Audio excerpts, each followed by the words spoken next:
It's 5:30 a.m. in Adelaide, and officers are about to act on intelligence regarding the location of a Chinese national who has escaped from immigration detention. He was held at the Adelaide Immigration Transit Accommodation for 2 days before he absconded and has been unlawfully in Australia since that time. Knowing their person of interest could try to run again, a large team of officers cautiously approach the property. So just confirming POI's car's on site, guys.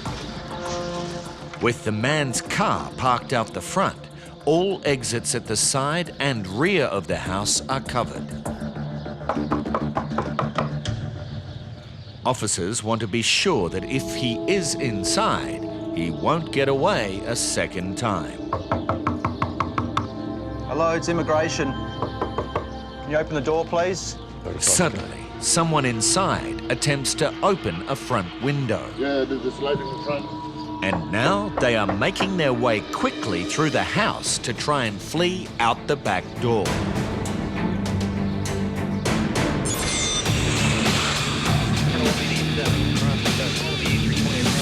Okay, I need to open this one. At Sydney Airport, this Mongolian woman has been stopped by biosecurity officers after an X-ray revealed she may be carrying undeclared organic material in her luggage. But a search of her suitcase leads to an unexpected discovery. It's not orange juice. The passenger is carrying a juice container that clearly does not contain any liquid.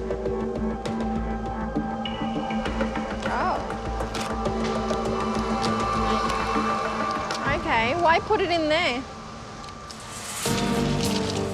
The box has been glued shut and is full of medicine. All right, 1 second. Undeclared medication is a Customs and Border Protection issue, and Officer Jacqueline is called to question the passenger. It's your medicine. Yeah, why is it in here? Why did you put it in here? Is this your medicine? Or are you carrying it for somebody else? Your medicine, okay. How come you didn't declare it for question number 1? It asked you whether you've got medicine in there. And you answered no.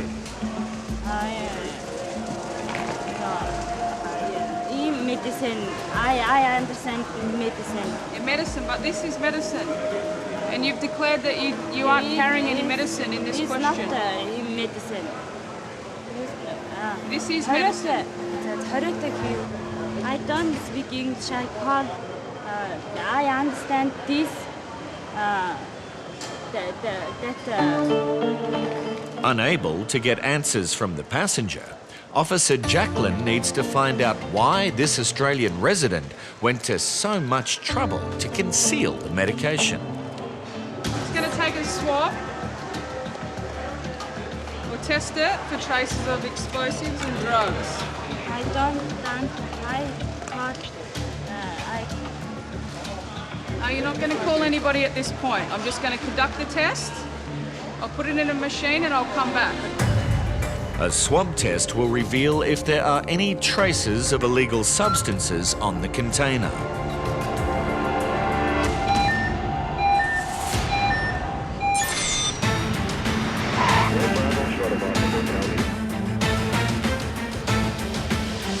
In Melbourne, Customs and Border Protection officers have stopped this woman and her 2 male travelling companions who are returning home from a trip to Cambodia. Well, basically, it's her first time out of Australia, so we just wanted to see what she was doing, why she went to Cambodia, why that was the place that she selected. Her friend owns a hotel over there. He's getting it up and running at the moment, so the accommodation, everything was provided.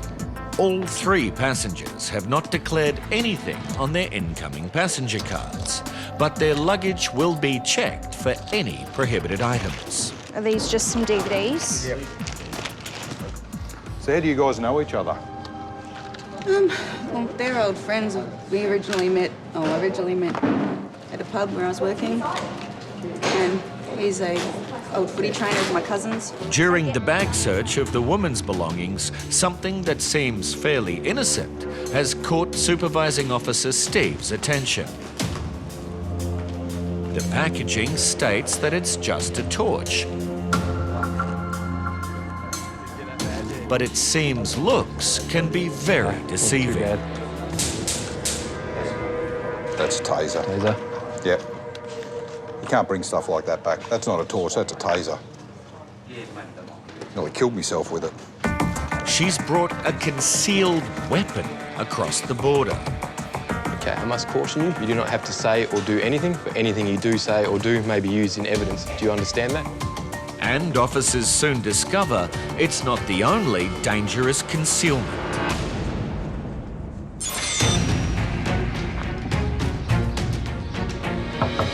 It's immigration, we've got a search warrant. Can you open the front door, please? In Adelaide, a compliance team has surrounded this house where they suspect a Chinese national who previously escaped from immigration detention may be hiding. He attempted to come out the back door, so just be careful. With no way of escape, the door finally opens. Good morning, mate. It's immigration, we've got a search warrant, OK? Can you step inside? My officer's going to come in and conduct the search, OK? Just move to the side, thank you. In you go, guys. The house is thoroughly searched. Just leave your shoes for now, mate, and go sit down there, all right? 5 adults and 1 child are located. Immigration checks each person's identification and visa status. That's enough on that one, mate. We'll move on to the next one. They all check out, except for this man who matches the description of the Escapee immigration is searching for. Suspecting it is him, officers are not taking any chances. Just a second, you're not going anywhere, OK? There's 8 officers here, mate. You're not going anywhere. So if you try to run again, it's not going to go well, OK? So take a seat there and behave for us, all right? He will be kept under close watch as an interview is conducted using a Mandarin interpreter. Okay, do you have a visa to be in Australia currently? No? And have you ever had any dealings with immigration in the past? Yeah. What were those dealings? I had no visa, so I was detained. Looks like immigration has their man, but there is now one other serious concern. Where did you obtain this passport? Is this document fake?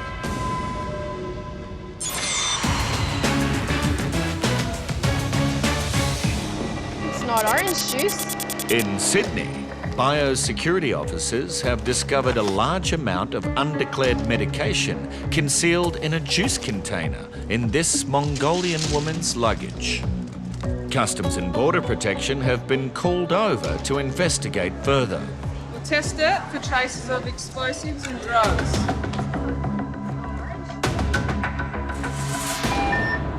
The swab test gives a positive result for ephedrine, a prohibited substance. But there may be an innocent explanation.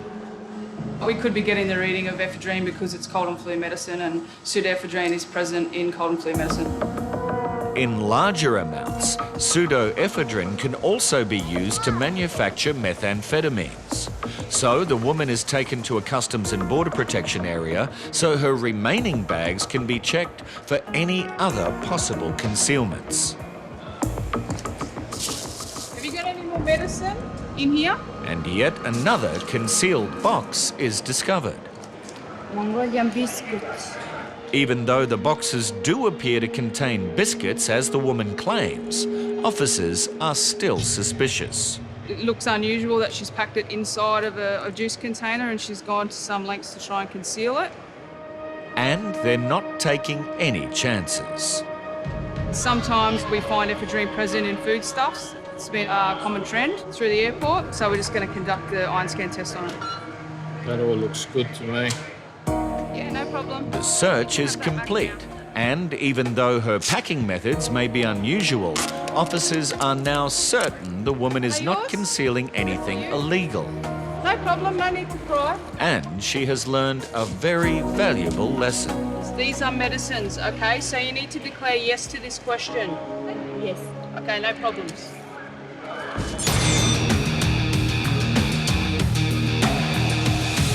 In Melbourne, this woman and her 2 male travelling companions returning from Cambodia have been taken aside for a bag search. So how long were you over there for? 10 days. 10 days. But while inspecting an item from the woman's bag, Supervising Officer Steve almost got the shock of his life. It appears to be a simple torch. That's a taser. Nearly killed myself with it. A taser is an electric shock device and is a prohibited import into Australia. Did you know what it was that you were buying? No, I just thought it was the normal torch. We were going along the beach, so we needed something. Yeah. But yeah, I didn't even end up opening it, using it. I got a bit too drunk on those 50-cent beers. Yeah. And where did you buy it from?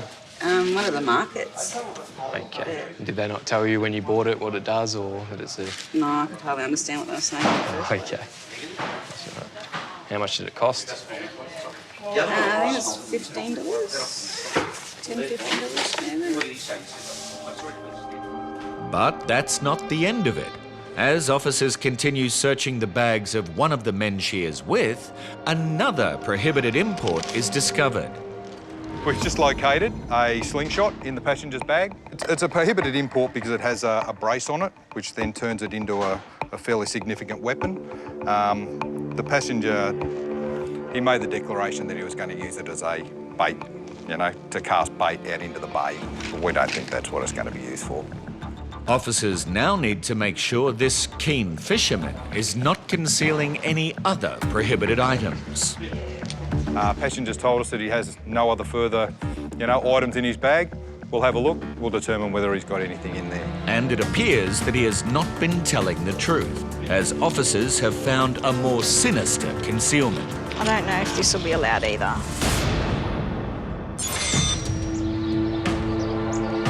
Just move to the side, thank you. And have you ever had any dealings with... This man, who has escaped from immigration detention, is now back in custody. And officers have serious concerns that he is using a false passport. Initial analysis of that passport has led us to identify that passport as a fake passport.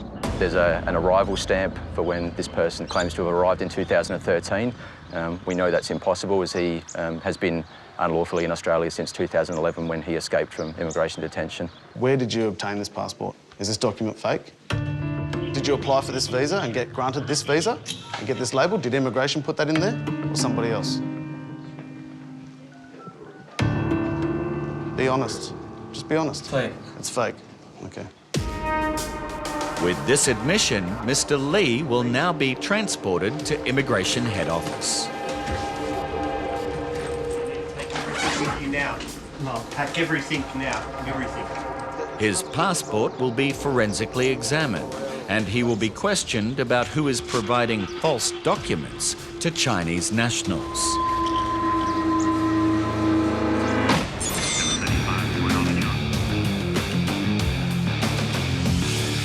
During the search of the luggage of these 3 Australians who have returned from Cambodia, Customs and Border Protection discovered a high-powered slingshot and an electronic taser disguised as a torch. But these aren't the only things they have brought in that are prohibited. What's that? Is that a baton? That's an extendable baton. I just use them for fishing. For fishing? Yeah. No, well... Can't have But because no, none of this stuff. All right, because we've got that and we've got this, we're going to have to go through a process now. She's actually going to have to read your caution and rights, only because they are prohibited imports. All right, you do not have to say or do anything, but anything you do say or do may be used in evidence. Do you understand that? Yeah. The rest of the bags belonging to these 2 are given the all clear. But their other companion has also been caught with an extendable baton. That's what we class as a weapon. That's, if you got hit with that, it'd do quite a bit of damage, I believe. He also offers the same explanation as his mate, that it is to be used for fishing. They were going to bring it back to knock carp on the head with, like to finish carp off. But the 3 offenders are not off the hook yet. Today, we will be issuing 3 infringement notices, 1 for each of you. The fine is for $340.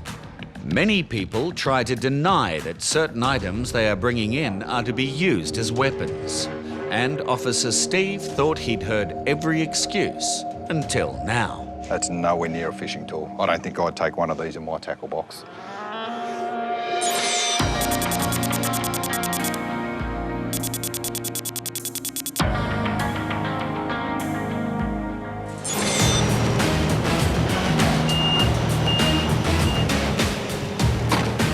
At the Sydney Container Examination Facility, Customs and Border Protection have taken aside this crate that has arrived via sea cargo from Thailand. The manifest declares that it contains a hot water heater, but Officer Sue already has concerns about its X-ray image. Certainly doesn't look like how I would expect a hot water heater to look.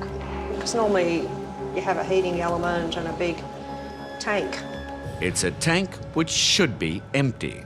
But here, this is even better because it looks like it's got the swirly pattern that's often consistent with powders and big cracks and lumps of powders, and powders often do funny things like that. I'm certainly not prepared to release this package without further examination. It appears that this could be a sizable concealment of narcotics, so the water tank is unpacked for a thorough examination.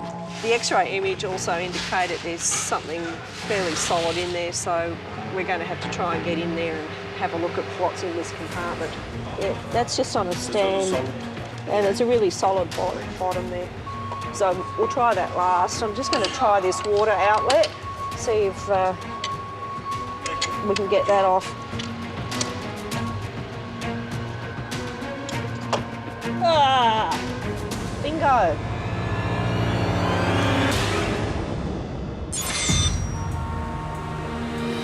Immigration has located this man who they found living in the Adelaide suburbs.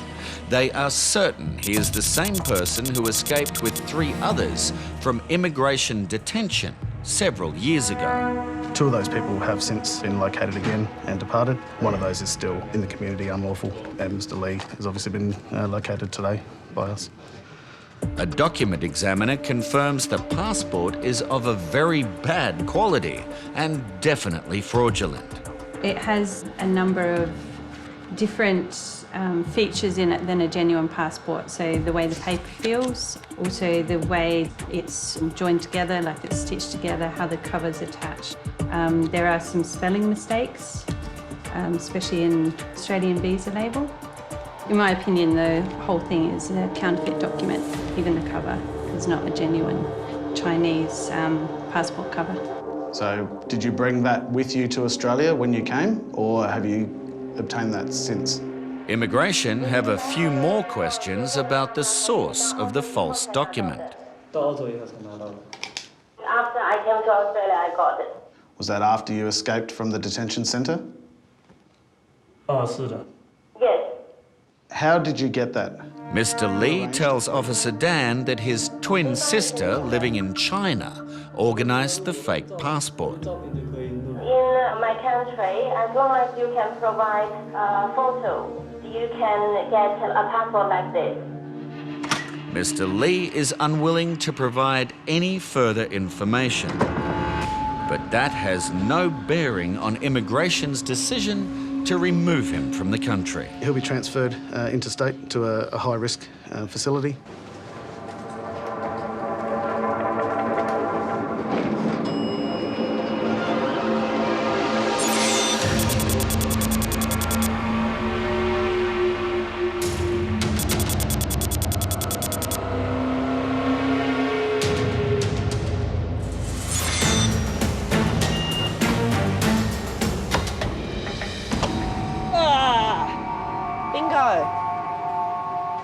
Lots of white powder in there.